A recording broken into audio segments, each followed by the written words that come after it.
थेट पाईपलाईन योजना कुचकामी ठरवून बंद पाडण्याचे षडयंत्र भाजपने रचल्याचा आरोप काँग्रेसच्या माजी नगरसेवकांच्या शिष्टमंडळाने केलाय। जल अभियंता येईपर्यंत आयुक्त कार्यालयात ठिय्या आंदोलनही करण्यात आले।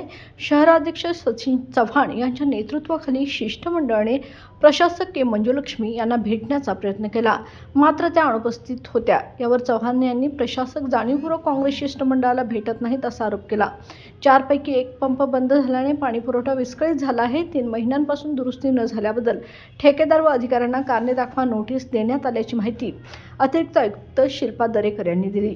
माजी उपमहापौर भूपाल शेट्टी यांनी योजना निकृष्ट दाखवून 1000 कोटींचा निधी आणायचा व त्यातून 35% ढपला पाडायचे नियोजन सुरू असल्याचा गंभीर आरोप देखील केलाय।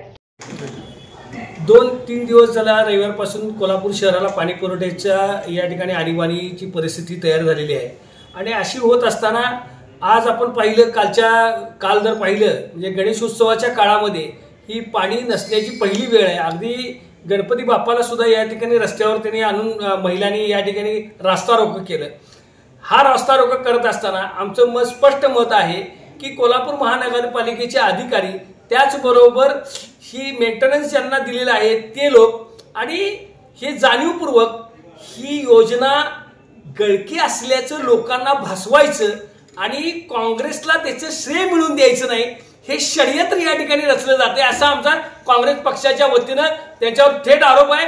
कारण ही योजना बंटी पाटलांनी स्वतःची आमदारकी पणाला लावून ही योजना या ठिकाणी मंजूर करून आणली आणि ही मंजूर करत असताना संपूर्ण देशामध्ये ही एकच योजना या ठिकाणी त्यावेळेला मंजूर झाली आणि ही योजना कशी दिली पडेल याचं त्यावेळेच्या तत्कालीन सरकारनं त्यामध्ये खोड घातला। त्याच्यानंतर महाविकास आघाडी आल्यानंतर पुन्हा एकदा याला गती मिळाली आणि पुन्हा ही योजना कार्यान्वित झाली आणि ही योजना कशी बंद पाडता येईल हे ह्या सत्ताधारी लोकांचं षडयंत्र आहे असा आमचा त्यांच्यावर आरोप आहे।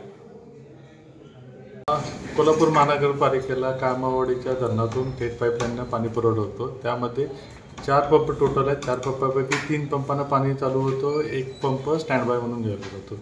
आज जी कोल्हापूर महानगरपालिकेकडं आता जी आणीबाणी झाली त्यात ती कोल्हापूर महानगरपालिकेकडून जे कामावाडीचे 2 पंप आहेत, 2 पंपामधनंच पाणी चालू आहे आणि 2 पंप दुरुस्तीला आपण ते करायला लागलेलं आहे। सद्यस्थितीत जे आपण दुरुस्तीचं हे होते प्रॉब्लेम झालेला होता त्या अनुषंगाने 2-3 दिवस सलग आपण EFD कार्ड बदललेलं होतं, थायरास्टर पिन क्रोबार पण बदललेलं होतं, परंतु त्यात यश आलेलं नव्हतं। काल पण आम्ही बराच प्रयत्न केला चालू करायचा, त्यात आपल्याला यश आलं नसल्यामुळे शेवटी ज्या ABB कंपनीचं जे सॉफ्टवेअर होतं त्या सॉफ्टवेअर इंजिनियरकडनं आम्हाला असं डिसिजन झालं की त्या लोकांना बोलवूनच ते सॉफ्टवेअर चेक करून घेऊनच दुरुस्ती करण्यात यायला पाहिजे, जेणेकरून तो 3रा पंप आपल्याला लगेच चालू करता येईल।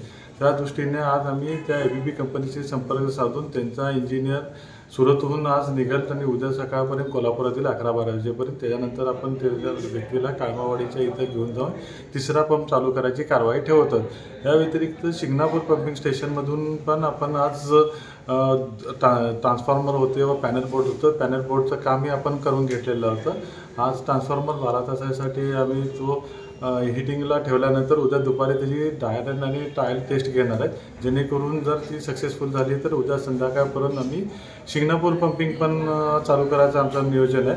त्या अनुषंगाने असं आमचं नियोजन ठेवलेलं आहे की कामावाडीतून डायरेक्ट बावड्याला पाणी देणे आणि शिंगणापूरमधून AB आणि राजारामपुरी किंवा उर्वरित वॉर्ड आहे त्याला पाणी पुरवठा करण्याच्या नियोजनाचं आमचं प्लॅनिंग आता सध्या सुरू आहे आणि C&D वॉर्डला रेग्युलर आमच्या बालिंगाव व नागदेवाडी पंपिंग स्टेशनपासून आम्ही पाणी द्यायचं नियोजन केलेलं आहे। या सध्या उद्या संध्याकाळपर्यंत अशी अपेक्षा आहे की दोन्ही ठिकाणचे काम चालू होईल, जेणेकरून आम्हाला रविवारी किंवा मॅक्झिमम सोमवारपर्यंत अख्ख्या शहराला व्यवस्थित डेली पाणी पुरवठा करायचा महानगरपालिकेपर्यंत आटोकाट प्रयत्न सुरू आहेत आणि त्याबाबत आमचं जे काय प्रयत्न करायला लागते ते प्रयत्न आम्ही करत आहोत।